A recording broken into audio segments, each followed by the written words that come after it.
How to delete an Agoda account. First of all, open the app on your device and sign into your account. Next, tap on More from the bottom menu on the home screen. Then scroll down to the bottom where you will find the Delete My Account option. Tap on it. Then you will see a warning. You will no longer be able to access your account and no reinstatement is possible.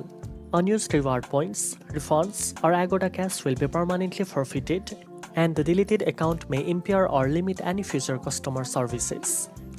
After reading the warning, tap on the Delete My Account button. Your account will be permanently deleted, including your personal information, saved preferences, booking history, and Agoda Rewards.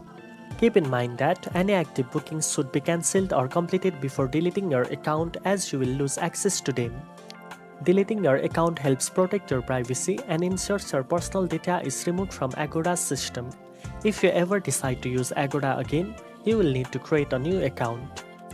Now you know how to delete Agoda account. If you found this video helpful, don't forget to like, share and subscribe for more booking tips. Thanks for watching, and I'll see you in the next one.